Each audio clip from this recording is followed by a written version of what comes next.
L'obra d'art tan sols és obra d'art quan comunica, quan davant d'una obra nosaltres sentim una emoció, i és el màxim, és el nirvana, quan la comunicació de l'obra d'art coincideix entre l'escultor i el receptor.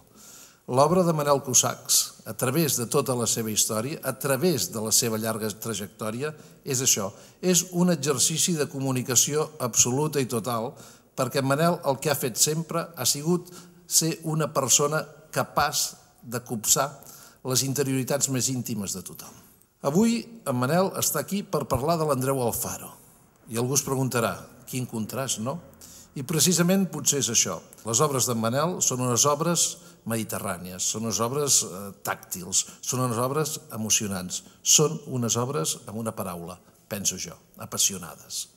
Andreu Alfaro és el mateix, però sota la llum de la racionalitat. L'Andreu Alfaro, jo, els que coneixeu la meva obra i coneixeu les de l'Alfaro, que ens assemblem com un ou i una castanya. La seva escultura té uns camins que són de l'art abstracte. Alfaro troba en l'extracció el seu camí expressiu i la meva expressivitat va pels camins de l'art figuratiu. Són dos camins separats, però dins del mateix ofici, que probablement, en el que se'n diu la concepció, ens podíem trobar. Andreu Alfaro neix a la ciutat de València el 1929 en el si d'una família burgesa i adinerada. És a l'escola un bon alumne. Puja amb l'afecció del dibuix, que no té res a veure amb el negoci familiar. Alfaro fa exactament com l'auca de Rossinyol, que defineix tan clarament la burgesia catalana. Jo també he viscut molts anys amb una feina que no té res a veure amb l'escultura, també, però, amb l'obsessió constant del dibuix. Alfaro s'acosta a Joan Fuster i descobreix el que ja intuïa, l'invent del que Fuster batejà com a països catalans. Així doncs, el catalanisme d'Alfaro, com una actitud diferent del nacionalisme estricte, sembla assumir també el caire més aviat cultural que no polític. Jo no sóc nacionalista, sóc catalanista. Qui vulga que ho entengui.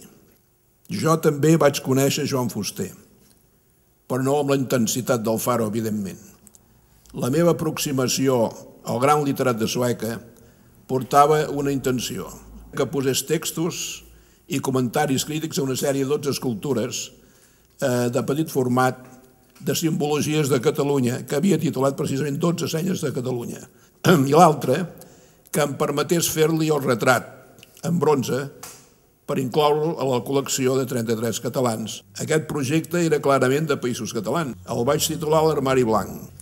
Aquest projecte m'apropa molt a l'esperit d'Andreu Alfaro.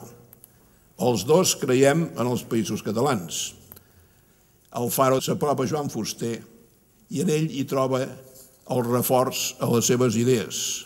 Aquesta actitud pot ser paral·lela a la meva en apropar-me a Josep Pla amb motiu de fer-li el retrat. Anava a casa seva com Alfaro anava a Can Fuster, també com un becat a escoltar el mestre. Si hagués de fer un judici global de la seva obra, em decantaria pels dibuixos i escultures de la col·lecció que va presentar a la Sala Gaspar. Els dibuixos d'un sol traç, de línia simple, expressius i sensuals. Aquestes escultures, en la seva excel·lència, mostren la sensualitat en les corbes que subratllen el dibuix precedent. Són dibuixos i escultures que jo considero del tot líriques. Aquí, salvant les distàncies, podríem trobar una aproximació amb una sèrie d'11 escultures que vaig titular Signes del no-res, realitzades en cera de fondre sobre estructures de filferro que també podien qualificar-se d'actituds del cos humà. L'escultura d'Andreu Alfaro exposada en aquesta mostra de la col·lecció Bassat, que està aquí a l'entrada de l'exposició, la titula Homenatge a Visconti. Homenatjar algú pel teu compte, sense ser un encàrrec, vol expressar l'admiració que se'n té, el respecte a un gran personatge per homenatjar-lo. Amb això hi ha una semblança amb la meva obra, L'armari blanc. Vaig homenatjar 33 admirades persones fent-los el retrat. Aquest podia ser un punt de coincidència anímic de dos estils d'escultura diferenciats per la manera, però potser amb el mateix esperit. L'esperit de l'art.